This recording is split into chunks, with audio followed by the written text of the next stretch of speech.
My name is Gulhana and welcome to my channel English in Kazakhstan. Барлығына сәлем. Бүгін біз ағылшын тіліндегі to be етістігінің формаларымен таныс боламыз.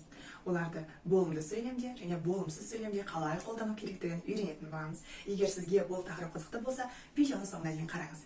Ендеше бастаймыз. To be етістігі қазақ тілінде болу деген мағынаны білдіреді. Нақтырақ айтсақ, бар болу, болып табылу, белгілі бір жерде болу.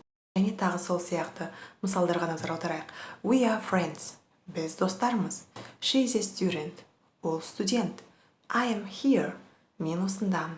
Ал енді to be формасының қалай жасалу жолын бірге үйренейік. To be етістігінің осы жақтағы формасының 3 түрі бар. 3 формасы. Am, is, are.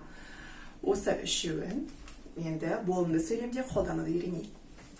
Am формасы ол әрқашан тек мен деген кезде ғана қолданылады. Яғни I am. Мұндағы I бұл мен деген сөз. Екінші, is формасы ол әрқашан жекеше түрдегі есімдіктерден кейін немесе зат есімдерден кейін қолданылады. Яғни he, she, it бұның барлығы жекеше түрдегі есімдіктер. Аудармасы қазақ тілінде ол деп аударылады. Бірақ he ол ер адамға, she ол әйел адамға, it жансыз заттарға. Осы есімдіктерден кейін біз is'ді қолданамыз.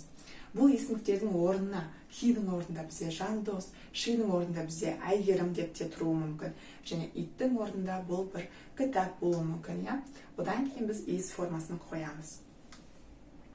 Үшінші are формасын біз you are, сен немесе сендер дегеннен кейін we, біз немесе біздер, they, олар деген есімдіктерден кейін are формасын қолданамыз.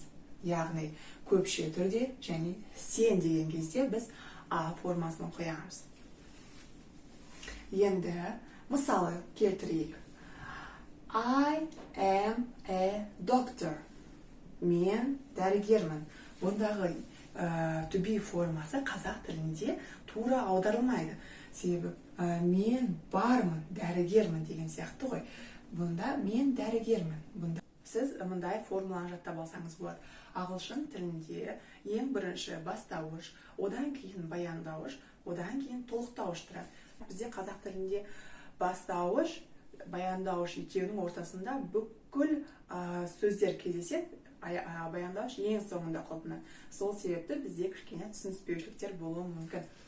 Енді мына жоғары жақтағы формулаға назар аударайық. Болымды сөйлем жасау үшін бізге subject plus to be, яғни бастауыш қосылған to be етістігінің бір формасы қажет. Сонда бізде болымды сөйлем жасалынады. Мысалға, I am a doctor. I бұндағы subject, am бұндағы to be етістігінің формасы, a doctor деген бұндағы толықтауыш немесе object. Ағылшын тіліндегі бұл формалардың қысқаша түрін біз апостроф арқылы жасаймыз. Апостроф дегеніміз не? Апостроф дегеніміз ол қазақ тіліндегі үтір сияқты белгі. Ол бірақ сөздің астында емес, жоғар жағында жазылады. I am формасының қысқаша түрі ол I am. Яғни мұндағы A әріпі түсіп қалып, оның орнына біз апострофты белгілейміз де am'ді жазамыз. Екеуі де күнделікті өмірде, жазуда, барлық жерде қолданылады, екеуі де дұрыс болып саналады. I am. Енді келесі. He, she, it, is. Бұл кезде де I әріпі түсіп қалып, оның орнына апостроф үтір белгісі қолданылады. His, she's, its. His, she's, its. Үшінші A формасын біз қысқартқанда қалай қысқартамыз? You are, we are, they are. Мұндағы A әріпі түсіп қалып, оның орнына апостроф белгісі қолданылады. You are, we are, they are. Түсінікті болды деген ойда. Болымсыз сөйлем жасау үшін бізге not деген сөз, яғни демеулік керек. Мінекей, not. Формуласына назар аударайық. Subject plus to be plus not. Яғни бастауыш қосылған to be етістігі қосылған not. Яғни, болымсыз сөйлем жасау үшін not деген, жоқ деген сөзді біз to be формасынан кейін қоямыз. Алдында емес, кейін. Мысалға, I am, сіздер білесіздер, қосылған not. I am not. He, she, itқа isдан кейін not қоямыз. He is not, she is not, it is not. Енді аға not қоямыз. You are not, we are not, they are not. Түсінікті, иә? Енді мысалға, I am not a doctor. Мен дәрігер емеспін.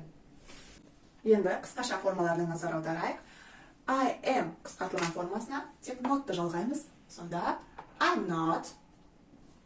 His, she's, it'сқа not қоямыз. He is not. Немесе осы is not'тың өзін қысқартамыз. Яғни мұндағы o әрпі түсіп isn't дегенді білдіреді. He isn't, she isn't, it isn't. Енді a формасы. You are not, және are not'тың өзін қысқартып, they aren't болады. Енді жаңағы мысалдардың барлығына назар аударайық. I'm not a doctor. Мұнда қысқартылған формада сөйлем құрады. Енді біз жаттығуларға назар аударайық. Өзімді таныстыру үшін сіздерге мен 5 сөйлем дайындап қойдым. Соны бірге оқып, қай жерде қандай форманы қолданғанымды бірге тауып көрейік. My name is Гүлханай. Менің есімім Гүлханай. Неге мен мұнда ес қойдым? Мен айттым ғой, егер мен болған кезде менде әрқашан am формасы тұрады деп. Дұрыс, бірақ біз мұнда қараңыз. My name, мұндағы name есім. Менің есімім ол деген жекеше түрде тұр ғой. Сол себепті де ол иттің орнында тұрғандықтан is формасын қолдандым. My name is Гүлханай. I am 25. Мен 25-темін.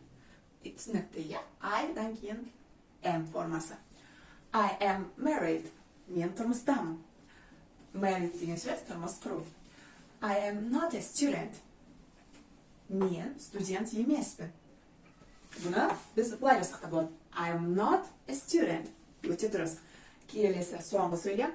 My favorite colors are yellow and orange. Сіздерге жаңа сөздер болуы мүмкін. Favorite сүйікті, colors көпше түрде түстер немесе color түс. Менің сүйікті түстерім, көрдіңіз бе, ол көпше түрде олар есімдігінің орнында тұрғандықтан біз a формасын қоямыз. Yellow and orange. Бұл сөйлемді қысқартсақ та болады. Мысалы, they are yellow and orange. Ал енді мен сіздерге бір жаттығу дайындап қойдым. Осы сабақты жақсы түсініп алдық па, жоқ па, соны бірге тексерейік. Ең алдымен тақтаға қарап, біз сөйлемдерді оқимыз, содан кейін аударамыз, сосын сіз ойланасыз, қандай дұрыс жауап қою керектігін, сосын мен жазатын боламын. Кеттік, бірінші сөйлемді оқиық. Cold. Can you close the window, please? Аударамыз. Маған суық. Терезені жаба аласың ба? Өтінемін. Не қоямыз? Дұрыс. Am. Себебі I-дан кейін am формасын қолданамыз. I am cold. Маған суық. Екінші сөйлем. I, 32 years old. My sister, 29. Мен 32 жастамын. Менің әпкем 29-да. Не қоямыз? Дұрыс. I am 32 years old. My sister is 29. My sister, ол, бұл. She'дің орнында тұр, иә? She is 29. Dana and Malika, good friends. Не қоямыз? Бірінші аударайық. Дана мен Малика жақсы достар. Дана және Малика бұл көп адам, яғни they. Бұлар осы екеуі бірігіп they есімдігін білдіреді. Яғни they are good friends. Бұлар жақсы достар. Төртінші. The weather nice today.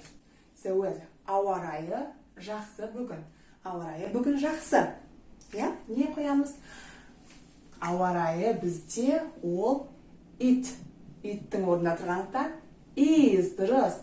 The weather is nice today. The weather is nice today. Okay. Бесінші сөйлем. I tired, but I not hungry. Яғни I-дан кейін біз не? Дұрыс. I am tired. Tired шаршау. мен шаршадым. But, бірақ, мен hungry, қарным аш емес деп айтуымыз керек. Яғни not пен бірге қалай қолданамыз? I am not hungry. Мен аш емеспін. Дұрыс, келесі сөйлем. Those people not English, they Australian. Анау адамдар ағылшындықтар емес, олар Австралиядан. Енді those people бұл анау адамдар көпше түрде, яғни they, yeah? They aren't, yeah? They are, дұрыс, they. Those people aren't English, they are Australian. Кеттік. Досжан not at home, he at work. Досжан үйде емес, ол жұмыста. Досжан, біз, ол қандай есімдіктің орнында тұр? Yeah, he isn't. Yeah, notты қоссақ. He isn't at home, he is at work. Ол жұмыста. Асан not interested in politics. He interested in music. Асан политикаға қызықпайды, саясатқа қызықпайды. Ол музыкаға қызығады. Енді Асан бізде ол he-дің орнында тұр тағы да. Is not. Және he is. Енді оқиық. Асан isn't interested in politics. He is interested in music. Қалай достар? Сіздерге кішкене түсінікті болды ма? Мына жаттығуды орындағанда сіздерде ешқандай қате болған жоқ деген ойдамын, және бүгінгі сабақ өте түсінікті және пайдалы болды деген үміттемін. Сіздермен келесі аптаның дүйсенбісіне дейін қоштасамын. Ағылшын тілін оқуда сіздерге табыс тілеймін. Bye!